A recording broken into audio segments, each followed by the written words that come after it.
বন্ধুরা সবাই কেমন আছো? বন্ধুরা আজকে তোমাদের আপন মায়ের পুকুরে ছেলের ঠাকুর ডুবানো নিয়ে অসাধারণ একটি সত্য ঘটনা বলবো। গল্পটি শেষ পর্যন্ত শুনলে তোমরা বাধ্য হবে হাতের কাজ করতে।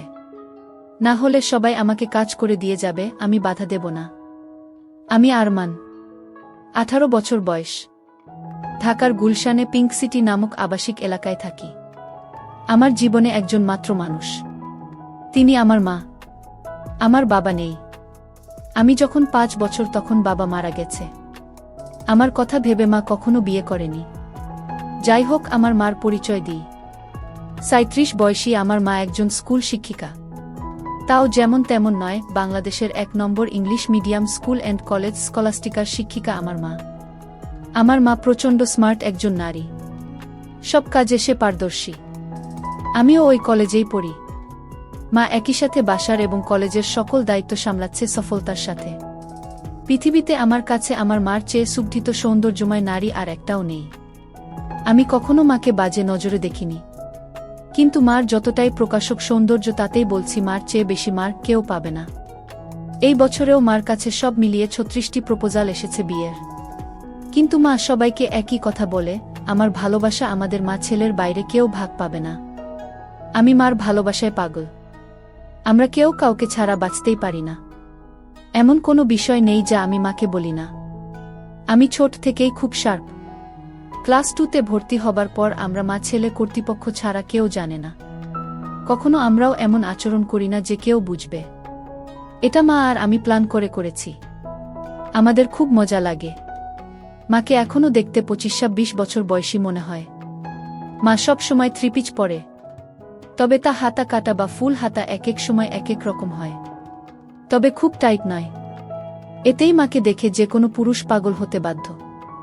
মা প্রতিদিন আমাকে নিজেই গাড়িতে করে কলেজে নিয়ে যায়। আমাদের একটা হোয়াইট স্কোডা আছে। মা নিজেই ড্রাইভ করে। মা বাসায় কাজ করার সময় ওড়না কোমরে বেঁধে কাজ করে। আমাদের ঘটনার শুরু হয় ছিমছাম ভাবে এবং পুরো প্রাকৃতিক উপায়ে ও অ্যাক্সিডেন্টালি। একদিন আমি একটা পড়া বুঝার জন্য মার রুমে ঢুকলাম। রুমে ঢুকেই আমি ও মা সামনাসামনি ও দুজনেই তো হয়ে গেলাম। কারণ মা মাত্র গোসল করে বের হয়েছে এবং শুধু টাওয়াল পরা ছিল মা। আমি কয়েক সেকেন্ড কোনো কথাই বলতে পারিনি। চোখ মার উপর থেকে সরছে না। কিন্তু লজ্জা পেয়ে মার চিৎকারে আমিও একটা চিৎকার দিয়ে বেরিয়ে আসি সরি বলতে বলতে। এসে বাহিরের দরজার পাশে দাঁড়িয়ে বলি, সরি মা, আমি পড়া বুঝতে এসেছিলাম, পরে বুঝে নিব। এই বলে আমি আমার রুমে গিয়ে খাটে বসতেই মার দেখা এই পলকে সৌন্দর্য চোখ থেকে সরাতে পারছি না। হঠাৎ বুকটা ধরফর করছে। চোখ পড়ল প্যান্টের দিকে। আমি ভয় পেয়ে গেলাম। দেখি প্যান্ট ফুলে ঢোল হয়ে আছে। আমার মন ভাঙচুর হয়ে যাচ্ছে মাকে এমন রূপে দেখে। কখন যে ঘুমিয়ে গেলাম বলতেই পারি না। ঘুম ভাঙতে দেখি তখন সন্ধে হয়ে গেছে। উঠে ফ্রেশ হয়ে বের হলাম রুম থেকে। সামনে মা পড়ে গেল। ড্রয়িং রুমে বসে টিভি দেখছে আর সালাদ কাটছে। আমায় দেখে হাতে ইশারায় পাশে বসতে বলল। আমি বসলাম। মা একটা হাতাকাটা ব্রাউন সালোয়ার কামিজ পরা ছিল। সুন্দর লাগছে। কিন্তু মার চেহারা দেখে মনটা ভেঙে গেল। আমার সর্বতুল্য মাকে নিয়ে কি সব বাজে চিন্তা করেছি আমি, ছিছি। হঠাৎ মার ধাক্কায় সম্বিত হল। আম্মু, কি হলো বাবা? কি ভাবছিস চুপ করে? আমি, না আম্মু কিছু না। তোর জন্য বিরিয়ানি রান্না করেছি, আয় খাবি চল। মা একদম স্বাভাবিক হয়ে আছে। হয়তো নিজেও লজ্জা ঢাকছে। আমি, আজ আমায় খাইয়ে দিবে আম্মু? মা আমার দিকে এক পলক অপরূপ দৃষ্টি করে চেয়ে বলল, আয় কাছে আয়। আমি হাত বাড়ালাম, কিন্তু মা আমাকে অবাক করে দিয়ে হাত ধরে কাছে নিয়ে তার কোলে থাইয়ে বসিয়ে দিল। আমি বুঝতে পারছি না হঠাৎ এমন করল কেন। কারণ বড় হয়েছি বলে হয়তো এতদিন এমন কোলে নেয়নি, এজন্য অবাক লাগছে। আম্মু, জানিস বাবা, তোকে নিয়ে আমার অনেক স্বপ্ন। আমি জানি মা, আমি বড় মানুষ হয়ে দেখাবো। আম্মু, তুই বুঝছিস না। আমি চাই না তুই টাকা পয়সা কামানোর জন্য জীবন পানসে করিস। আমি মানে? আম্মু মানে হলো কখনো টাকার পিছনে না ছুটে খুশি থাকতে চেষ্টা করবি। টাকা এমনি আসবে। আমি, ও আচ্ছা। মা আমাকে খাইয়ে দিল। এমন মাসুম মার প্রতি রাতে কি নাকি ভেবেছি আমি, ছি। ভেবেই খারাপ লাগছে। আমরা যে যার রুমে গেলাম ঘুমাতে। সারারাত নিজেকে দুষেছি আমি। দুদিন মন খারাপ ছিল। এর মাঝে একদিন কলেজে যাওয়ার সময় মা বলল, কোনো কারণে কি মন খারাপ তোর? আমি, না মা। মা আর কিছু বলল না। পরদিন আমার ক্লাস ছিল না। মা গেল। হঠাৎ ফোন করল মা। আম্মু, গোসল করে তাড়াহুড়ায় আমার কাপড় মেলতে ভুলে গেছি, একটু নেড়ে দে প্লিজ। আমি, আচ্ছা মা। আমি মার রুমে গেলাম। গিয়ে বালতি নিয়ে ছাদে যাই। নাড়তে গিয়ে প্রথমে ছিল কামিজ, তারপর সালোয়ার, এরপরে বাকিগুলোও দেখি। দেখে আমার বুক ধরফর করতে লাগে। দেখলেই বোঝা যাচ্ছে এটা নামিদামি ব্র্যান্ডের। হাতে তুলতে হাত কাঁপছিল। আর কি সুন্দর ঘ্রাণ ওগুলো থেকে, কি বলবো। আমি হতবিহ্বল হয়ে গেলাম। কারণ পৃথিবীতে ৭০০ মিলিয়নে একজনের ভাগ্যক্রমে একই সাইজের হয়, আর তা আমার মার ভেবেই মাথা নষ্ট হয়ে গেল। পাগল হয়ে যাব মনে হয়, এমন দশা। আমি কোনোমতে ওগুলো একটা সাইডে নেড়ে দিলাম যেন বাহিরে কার চোখে না পড়ে। দৌড়ে রুমে এসে পড়ি।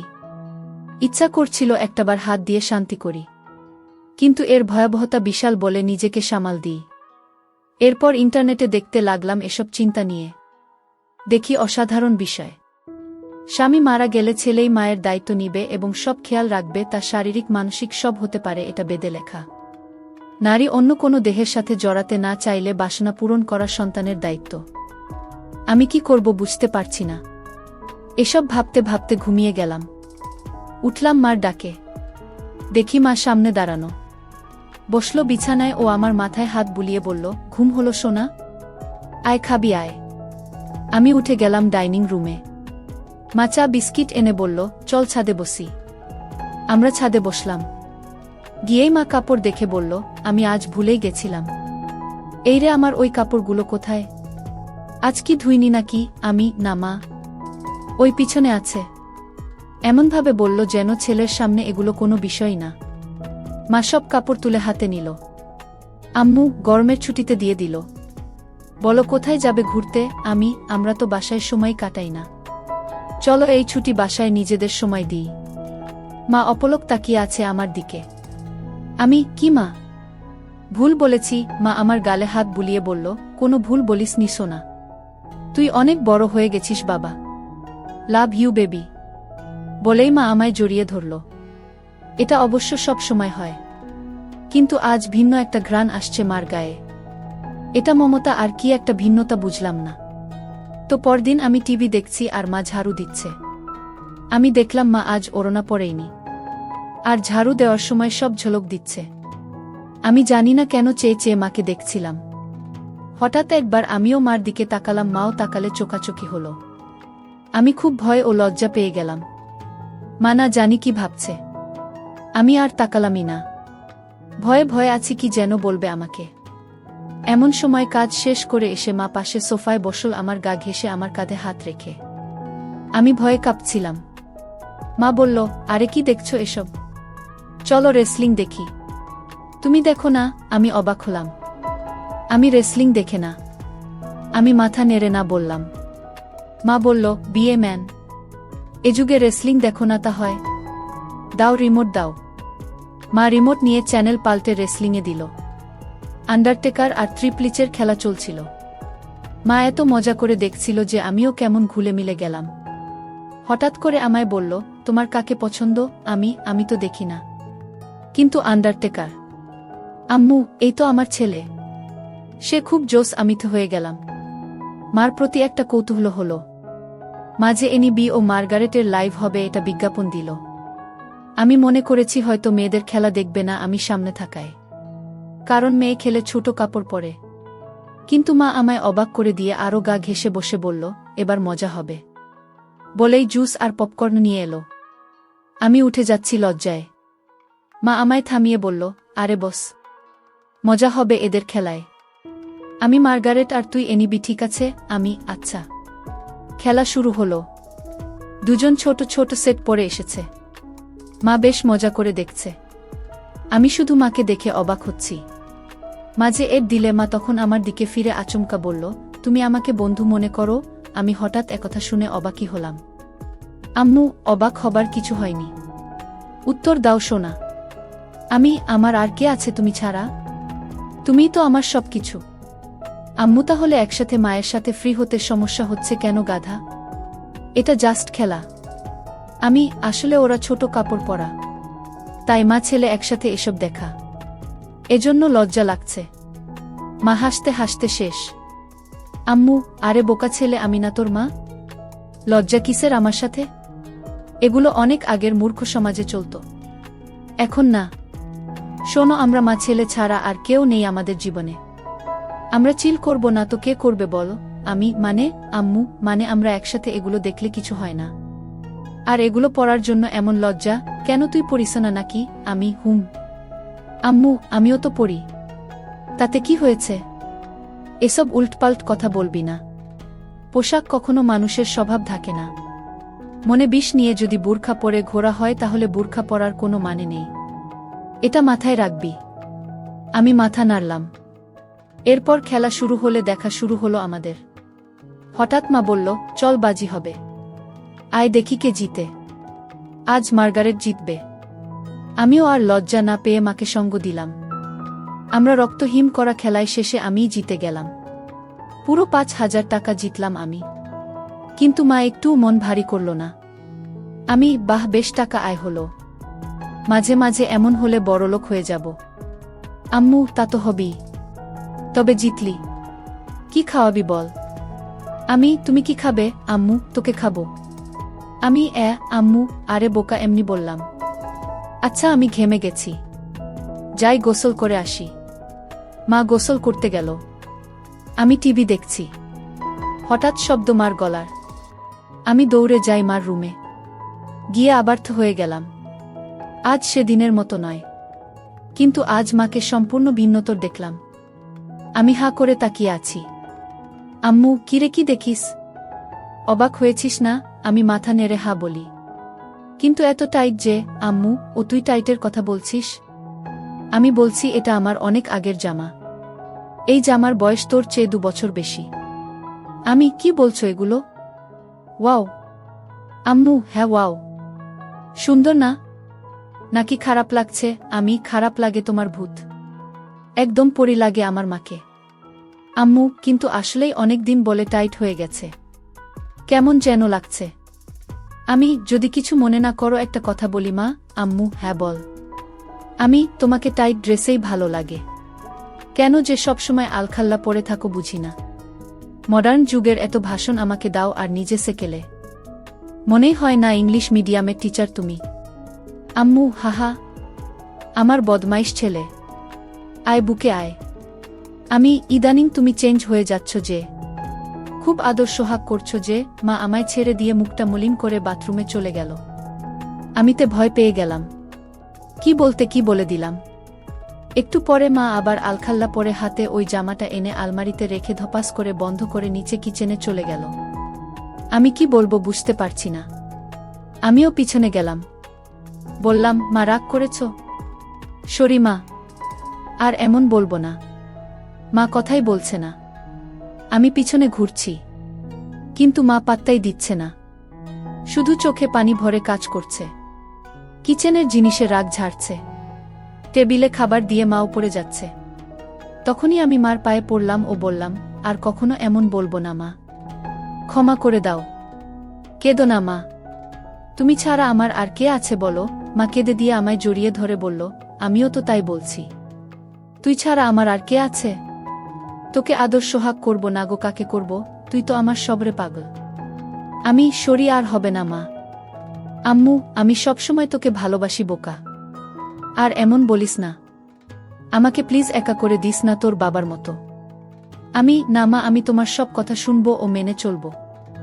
আমি, আমারও সব কথা মানতে হবে তাহলে? মা মুচকি হেসে চোখ মুছে বলল, তাহলে ওই ড্রেস পরে এসো আর আমাকে খাইয়ে দাও। মার মুখে উজ্জ্বল হাসি। মা রুমে গিয়ে মিনিটে চলে এলো ওই ড্রেস পরে। আমি বললাম, তোমায় একদম ক্লাস 10-এর মেয়ে মনে হয় মা, যে কোনো কাপড়েই বোঝাই যায় না তোমার বয়স 37। মা মুচকি হেসে আমায় নিয়ে বসে খাওয়াতল।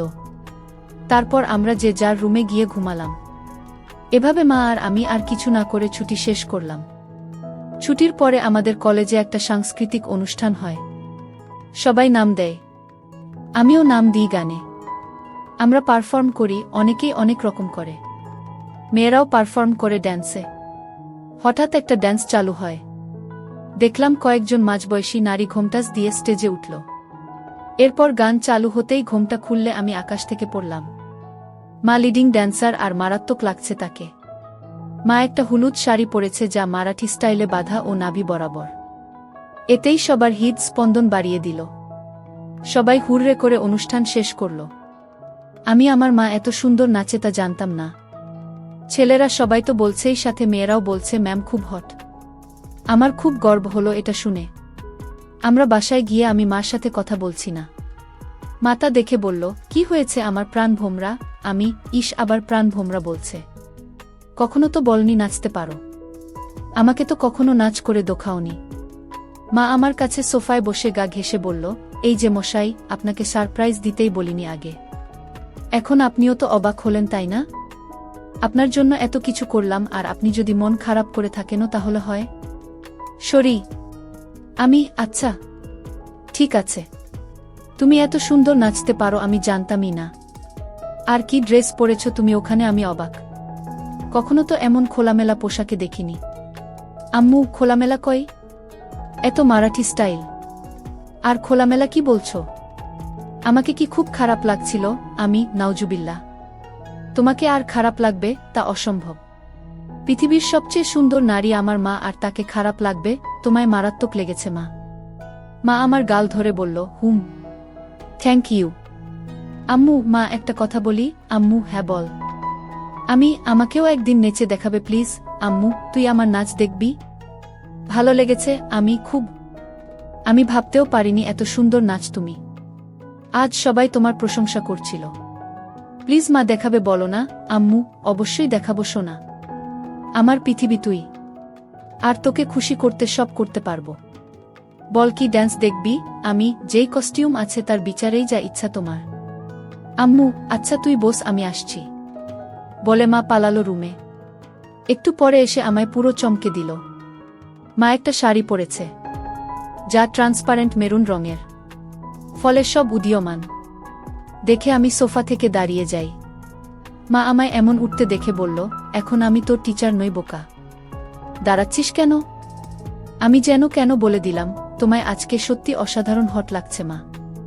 বলার পর খেয়াল হলো আমি কি বললাম। জিভ কেটে বললাম, ওফ সরি মা, আমার ভুল হয়ে গেছে, আর বলবো না এমন পচা কথা। মা আর চোখে একটা চাহানি দিয়ে বলল, আমি কি হই তোর বলতো? আমি, আমার মা। আম্মু, তাহলে এমন কেন করছিস? মা নাকি তার সন্তানের কাছে সবচেয়ে সুন্দর হয়। তুইও তো বললি। তো প্রশংসা করতে এত দ্বিধা কিসের? আমি, ওইয়ে ভাষাটা বিব্রত তাই। আম্মু, চুপ করত। কোনো বিব্রত নয়। এদেশীয় ভীত সংস্কৃতি তোর ভিতরে কিভাবে এলো বুঝলাম না। হট কোনো বাজে শব্দ নয়। যাকে যা লাগে তাই বলা উচিত, বুঝেছিস? চাইলে আরো গভীর কিছু বলতে পারিস। আমি ভ্যাবলা হয়ে বললাম, হ্যাঁ, কিন্তু মাকে এসব চজাতীয় কথা বলা কি ঠিক? মা আমায় হাত ধরে সোফায় বসে বলল, আম্মু দেখছো না, আমি তোর মা। আমায় তুই যা খুশি বলতে পারিস। ভালো লাগলেও বলবি, খারাপ লাগলেও বলবি, তাতে কোনো সমস্যা নেই। এখন তুই যদি আসলে আমায় মা বলে আপন নাই বা ভাবিস, তাহলে আর আমার কি করার?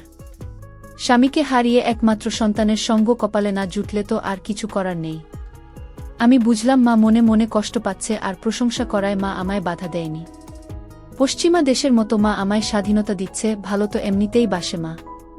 তাই মার মন ভালো করতে বললাম, okay my dear loving mother, let's show me your best move. মা হেসে দিয়ে আমায় ধন্যবাদান্তে কপালে হামি দিয়ে বলল, লাভ ইউ মাই ডিয়ার। তোর জন্যই বেঁচে আছি আমি। আমায় তুই বুঝিস বলেই আমি পরিণত মা। বল কোনো গানে নাচব? আমি, কাটা লাগা সং। মা চোখ বড় করে বলল, নুটি বয়। আমি হেরে যাওয়ার মতো মাথা নিচু করলাম। মা আমার থুতনি ধরে তুলে চোখে লাস্যময়ী হাসি এনে বলল, আমার ছেলে বলবে আর আমি মা হয়ে তা করব না, এটা হতে পারে? বলেই মা কাটা লাগা সং বাজিয়ে পৃথিবীর সকল সৌন্দর্য নিজের উপর এনে নাচতে লাগল। সে কি মুভ ও স্টাইলে নাচল, কি বলবো। মনে হচ্ছিল যেন আমার গার্লফ্রেন্ড হলেও এমন ভঙ্গিতে নাচত না। পুরোপুরি বোল্ড লাগছে মাকে। আমি দাঁড়িয়ে হাততালি দিলাম ও মাকে গিয়ে সালাম করলাম। মা অবাক হয়ে গিয়ে বলল, কি ব্যাপার? সালাম কেন? কারণ তুমি আমায় এত ভালোবাস, আমায় এত বিশ্বাস করো তাই। এমন সাজে আমি কখনো ভাবিনি তোমায় দেখব। তাও আবার আমার অন্যায় আবদার রেখে এই বোল্ড সং ড্যান্স করলে। তোমার কি খারাপ লেগেছে মা? মা বলল, এজন্যই তোকে এত বেশি ভালোবাসি রে পাগল।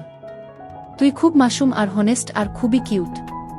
শোন তাহলে, তুই আমার একমাত্র সন্তান আর একমাত্র সঙ্গী, যাকে নিয়েই আমার জীবন মরণ সব। তোর কাছে খারাপ লাগার কিছু নেই। আমি তোকে ভালোবাসি রে পাগল। আর এমন কেমন বলিস? এটা একদম স্বাভাবিক। আমি চুপ করে রইলাম। মা কয়েক সেকেন্ড আমার দিক তাকিয়ে থেকে বলল, আচ্ছা এখন গোসল করে আসি। মা চলে গেল। আমি আর পিছন দেখার কেমন মনোবল পাচ্ছি না। তবে 10 মিনিট পর হঠাৎ মার ডাক এলো। আমি মার রুমে যেতেই আবারও সেই মুহূর্ত সামনা করলাম। মাকে এরূপে দেখে বুক ধকধক করছে। আমি কিছু বলতে পারছি না। কিন্তু মা আমায় দেখে মোটেও বিচলিত নয়। একটু কড়া কণ্ঠে বলল, বস বিছানায়। আমি কি করব বুঝতে পারছি না। মা এবার আরও একটু কড়া হয়ে বলল, বসতে বললাম না? আমি চট করে বসলাম। মা আরেকটা তোয়ালে দিয়ে চুল মুছে তাতে বেঁধে এসে আমার পাশে বসল। আমি নিচের দিকে মুখ করে আছি। আম্মু, আমার দিক তাকা। আমি তাকালে মা বলল, আমি তোর কি? মা। আম্মু, আমি খেয়াল করছি সেই দিন এমন তোয়ালে পরা দেখার পর থেকে তুই পাল্টে গেছিস। কেন করছিস? আমি সরি মা। আমি আসলে সেদিন একটা পড়া বুঝতে এসেছিলাম। জানতাম না তুমি গোসল করে তোয়ালে পরে বের হয়েছিলে, তাই ঢুকে পড়ি। আর হবে না মা, ভুল হয়ে গেছে। আম্মু, আর একটা কথা বললে একটা চড় মারব। তোকে সারা জীবন এই শিক্ষা দিয়েছি আমি না তোর মা? তুই ছোট থেকে আমায় এমন দেখেছিস, এখন একটু বড় হয়েছিস বলে আর দেখিসনি। তাতে এমন করার কি হলো? কিন্তু এখন তো আমি বড় হয়ে গেছি মা। আম্মু আবার কথা বলে, সন্তান আজীবন মার কাছে ছোটই থাকে। আর তোয়ালে পরে দেখায় কি দুনিয়া উল্টে গেছে? আমায় কি তোয়ালেতে দেখতে এতটাই বিশ্রী? আমি মার মুখে হাত দিয়ে বললাম, না মা, দুনিয়াবি সবচেয়ে সুন্দর তুমি, যা সব কিছুতেই। আম্মু, তাহলে এত কাহিনী কেন? আমি ভেবেছি তুমি আমায় কি নাকি ভাববে, তাই ভয়ে ছিলাম। আম্মু শোনো, আমরা ছাড়া আর কে আছে যে নিজেদের স্পেসটুকু নষ্ট করব? তোয়ালে পরে দেখলে কিছুই হয় না পাগল। আয় বুকে আয়। এরপর মা বলল, তোর খিদে লাগেনি? যা ড্রয়িং রুমে বস, আমি আসছি। আমি অপেক্ষা করছি। মা এলো কিচেনে, রান্না করছে আর গুনগুন করে গান গাইছে। আমি পিছন থেকে জড়িয়ে ধরলাম মাকে। পিছন তাকিয়ে দেখে আমি হাত সরিয়ে নিই। মা মুচকি হেসে আমার হাত ধরে গান গাইতে থাকল। আমি আগে কখনো এত খুশি হয়নি। আম্মু, আমার জীবনে এমন একটা ছেলে থাকলে খুশি হব না? বল কি খাবি? আমি স্যুপ। আম্মু আচ্ছা যা টিভি দেখ, আমি আসছি স্যুপ নিয়ে। আমি বসে টিভি দেখছি। মা স্যুপ এনে আমায় খাইয়ে দিল ও নিজেও খেল। আম্মু আচ্ছা আমার কিছু শপিং করতাম, তুই থাক একটু বাসায়, আমি চলে আসবো তাড়াতাড়ি। মা শপিং করতে চলে গেল। এলো অনেকগুলো ব্যাগ নিয়ে, সব নিয়ে সোজা রুমে রেখে এলো। আমি কি কিনলে? আম্মু এমনি কিছু জিনিস। মা এড়িয়ে গেল। বুঝলাম হয়তো নিজের কাপড় কিনেছে। তা তো আর ছেলেকে দেখানো যায় না। যাই হোক, পরদিন কলেজে যাওয়ার জন্য গাড়িতে বসে আছি মার জন্য। মা গেট লাগিয়ে যখন গাড়িতে এলো তখন আমি আকাশ থেকে পড়লাম। মা একটা হলুদ ট্রান্সপারেন্ট শাড়ি পরেছে ম্যাচিং ব্লাউজের সাথে। আমি আকাশ থেকে পড়লাম মাকে এমন রূপে দেখে। মা আমার চেয়ে থাকা দেখে বলল, কি হলো, এমন তাকিয়ে কেন আছিস? তুমি অনেক পাল্টে গেছো মা। মা মুচকি হেসে বলল, এটা কি তোর খারাপ লাগছে? আরে না না, আমার কাছে উল্টো ভালো লাগছে। মা চোখ কুঁচকে বলল, ভালোটা আবার কেন? আমিও চাই তুমি নিজের জীবন সাজাও, ভালো ও খুশি থাকো। পোশাকটা না হয় তারই শুরু। মার মুখে উজ্জ্বল গর্বের হাসি। I am proud of you baby. Me too mom, আজকে অসাধারণ লাগছে মা। আম্মু, আমি ভাবছি এখন থেকে শাড়ি পরব। ভালো ডিসিশন। কিন্তু শুধু শাড়ি কেন? আম্মু এমনি, না হলে আর কি পরা যায় বলতো? আমাকে জিজ্ঞেস করছো? মা কাকের মতো আশেপাশে তাকিয়ে বলল, আর কাউকে দেখছিস গাড়িতে? আমি না মানে একজন মা তার ছেলের সন্তানের কাছে পোশাকের সিদ্ধান্ত চায় তাই বললাম। বাংলাদেশে এটা স্বাভাবিক নয়। আম্মু আমার কাছে সবকিছু তুই। তাই আমার কমেন্ট তুই করবি। বল কেমন পড়ব? আমি সত্যি ফ্র্যাঙ্কলি বলবো, আম্মু এবার চড় খাবি? আমি সরি। আম্মু বল। আমি a bit of western you know. মা আমার দিকে তাকিয়ে রইল কয়েক সেকেন্ড। মার এই রহস্যঘন তাকানো বুঝি না। আম্মু ওয়েস্টার্ন? হুম বলেই মা গাড়ি চালাতে লাগল। কিছু দূর যাবার পর একটা ঝোপের কাছে গাড়ি দাঁড় করালো। আমি বুঝতে পারছিলাম মা কেন গাড়ি দাঁড় করিয়েছে। মা গরম গরম নিঃশ্বাস ফেলছিল আর হাতটা আমার নিচের দিকে বাড়িয়ে দিতে লাগল। আমি বুঝতে পারছিলাম মা আর নিজেকে আটকে রাখতে পারছে না। নিজের ছেলের সাথে সেই নিষিদ্ধ কাজটা করতে চাচ্ছিল।